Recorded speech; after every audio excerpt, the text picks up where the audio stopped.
So let's continue to finish where we ended the other time. So my previous video, we were able to finish up how we can draw a graph of a function, given that if you are being given some couple of functions to basically find the area under them or between those curves. And through that tutorial, we were able to come out with this graph. And then I gave a little bit of explanations on how you'll be able to come out with such beautiful graph. So today we are going to continue on example 2. So the example 2 says that we should determine the area enclosed between the curve y equal to, pardon me for that, the question is x squared plus 1 and the graph y equal to 7 minus x. So this is the question given, and we want to know how or learn how we will be able to come out with a graph. The priority is that if you are able to come out with a graph, then this will give you a fair idea on where you are supposed to find the area and how you will get the limits in order to solve such questions.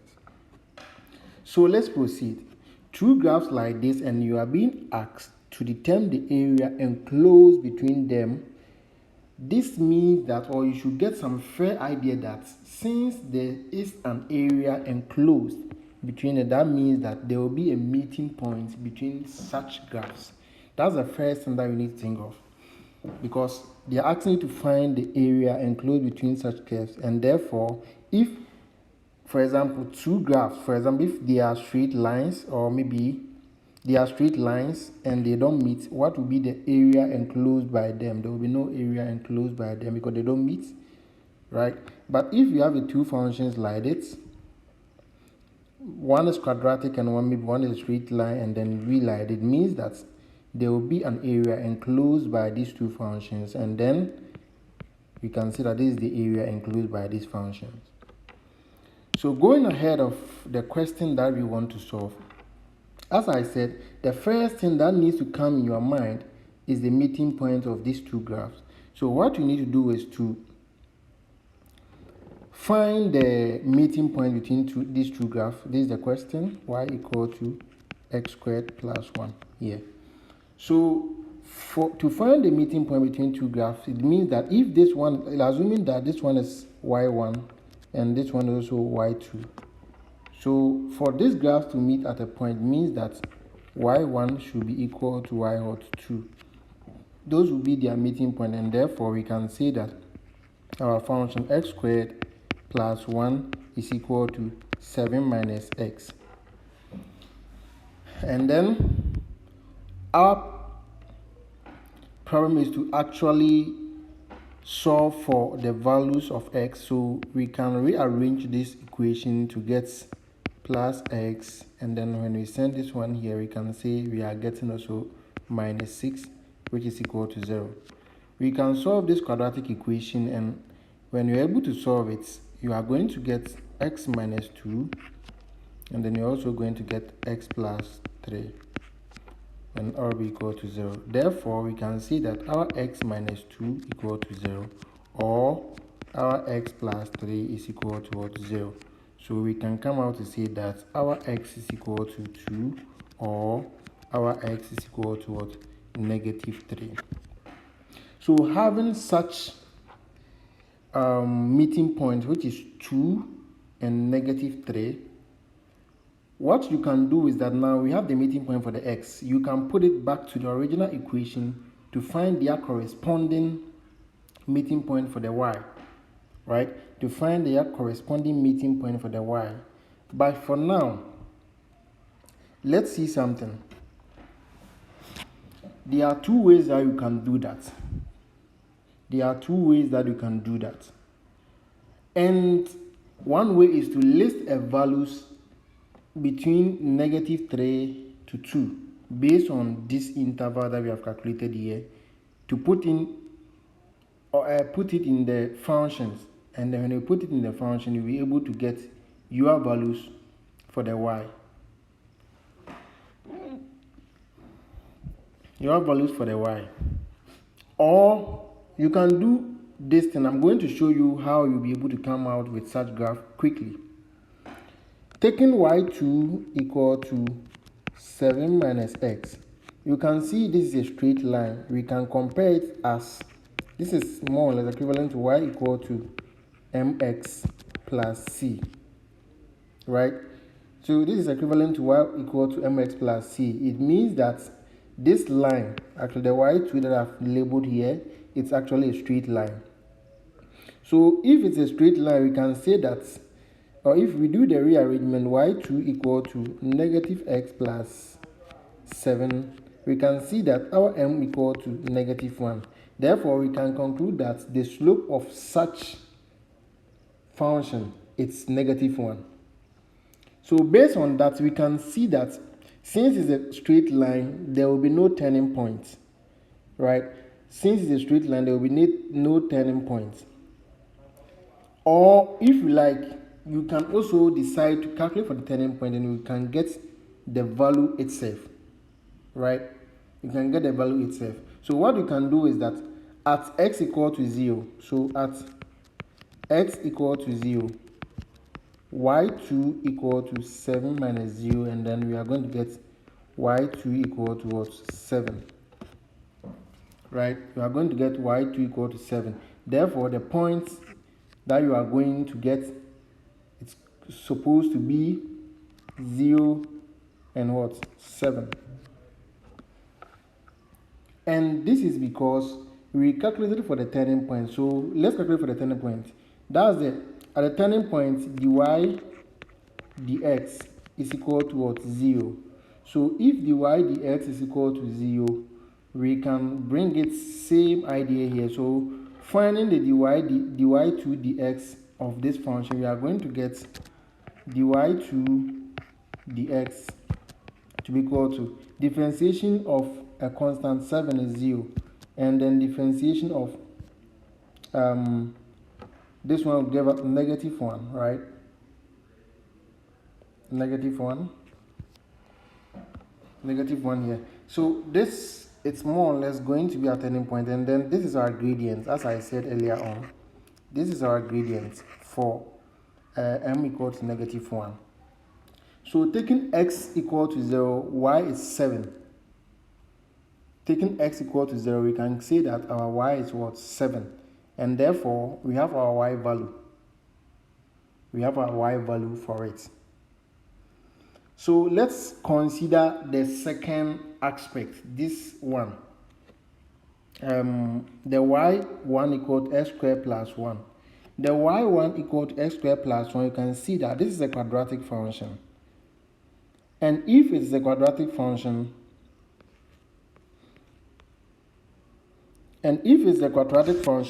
how do we do it?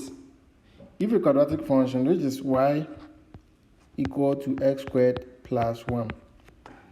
This same thing, you can also calculate for the turning point. So for the turning point, we can say that our turning point, dy1 dx equal to 0. So dy1 dx equal to 0, we can say that our 2x plus 0 equal to 0. I found the gradient of this, and therefore when I calculate for my value of x, my x will give me 0. The same thing was applied to the first function. When you find dy dx, dy2 dx, you are going to give us 0. That's the turning point, and therefore there is no x component inside, so we can say that our x is equal to what? 0. So if our x equal to 0, this is the turning point for the x. So we can put it inside this function. That's where we were able to get y2 equal to what? 7, right? That's what we were able to. Therefore, our turning point for the first, the first function, or the second function, a discrete line, which is y equal to 7 minus x, is 0, 7. So going back to the second one, as I said, after finding our differential, we got 2x plus 0 equal to 0, and therefore the value of x equal to 0. So this is our turning point for x, and therefore when we put it back into this function, we are going to get y equal to 0 squared plus 1, and therefore we are going to get y equal to 1. So the turning point for the quadratic function is also going to be 0 and then 1. Now, let's see what we can do here.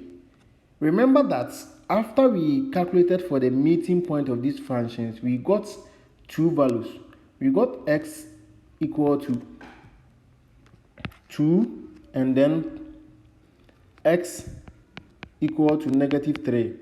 So now, if I have my graph here, I can say that my 2 is here, my 3 it's negative 3 is here, right? These are my meeting point for the graph. So let's see something here. When you take the first one, I told you that the first one, as we got a point 0 and 7. But remember that this first function here is a straight line. As I said, that we can compare it with y equal to mx plus c. And therefore, since the straight line with the points 0 and 7, and let's assume that our 7 is here. That means x is 0, so 0 here, x is 0, y is 7, is here. But remember that we have the gradients, which is y equal to 7 minus x. We have the gradient m equal to negative 1 earlier on. That means that it has a bit of negative gradients. And as we learned, I don't know whether you learned it during your SHS, we have a positive gradient going here, negative gradient at least. You see that it's branches here, right? So it has a negative gradient at least. Though it is 7, right? But the line will not actually going to be like this, right? This line. It's not actually going to be like that line, but because that's a gradient of negative 1, it's going to be slanted a little bit. You get it? So now we have something like this. Since you have something like this, let's move to the second one. The turning point is what? 0 and negative 1. So x here is 0 here. And if we assume that our our 1 is here, that means here 0, x here, and y is 1. Now, this is our meeting point as we calculated earlier on. Therefore, we can have our graph to be like this. So this is our turning point, right? And then go here. Therefore, we can say that we have our meeting point here. So remember that such questions, your meeting points will be your limit. So since we have this graph, we can say that this is actually the enclosed area that we are supposed to calculate for. This is actually the enclosed area that we are supposed to calculate for that particular question. So this is how we come out with a graph. So in summary, if two functions are being given to you, first of all, find the meeting point because they know that there is an enclosed area for these two functions. So you need to find the enclosed area by finding the meeting point of these two functions because this function meets this function here. This is the quadratic one, y equal to x squared plus 1. And this is the straight line, which is y equal to 7 minus x, right? So based on this function, it means that this means that they meet at a point, and this is at the point of which we calculated it earlier on. So this is my two meeting points of the functions. Now having these meeting points, therefore you need to find the turning point, and then I know that in calculus 1 you got to learn how you'll be able to find the turning point of a function, and that turning point will help you to know where the function will be going, right? And then from there you'll be able to draw your graph. From there you'll be able to draw your graph. So this is how you'll be able to find the graph of a particular function, and you come back to solve such questions. So stay tuned and wait for me.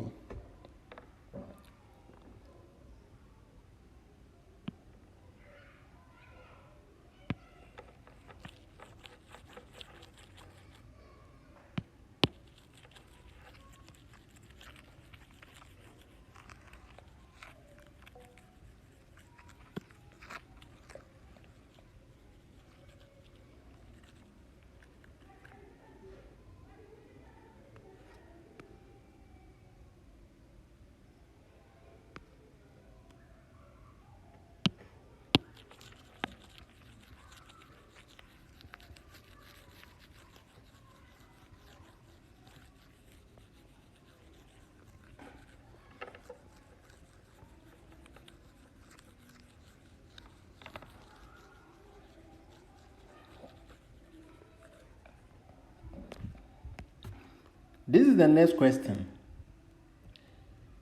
The next question also describes how you'll be able to find the area of three straight lines, or the area bounded by three straight lines, right? So this question is asks us how we will be able to find the area bounded by three straight lines, and I would like us to know or learn how we will be able to come out with a graph. And as I said earlier on, if you are able to come up with a graph, it will be easy for you to solve such questions or determine the limit that you are supposed to use. So let's go ahead and solve this question by generating the graph out of the question and the limit as well. So the question says determine by integration the area bounded by the three straight lines y equal to 4x, y equal to 3x, and 3y equal to x. So these are the three straight lines. So if they give you a three straight lines like this, it becomes very easy. So what you need to do is that you need to know how you are going to draw such graph. Know how you are going to draw such graph, right? Know how you are going to draw such graph. So let's take them one after the other. When we take y equal to 4x, we can say that this is a straight line, and then we can say that at x equal to 0, y equal to 4 times 0, and then we are going to get what? 0. So we can say we have 0, 0. That's our first function. Our second graph, our second one, will also tell us that at x equal to 0, we are going to get something like x equal to 0, we are going to get y equal to 3 times 0, and then we are going to get y equal to what? 0, and then the points are going to be 0, 0. So the next one is this one. We can simplify it as y equal to, because we divide by, here is 3, we divide by 3, equal to x, we divide by 3. So now we can see that our y equal to x over 3. So at x equal to 0, we have our y equal to 0 over 3, which is equal to 0, and therefore our point is going to be 0, 0. Right? So these are 0, 0 that we have over here. But also remember that this graph, at least two of them must meet at a point. Two of them must meet at a point before we can get the enclosed area where it will be meeting.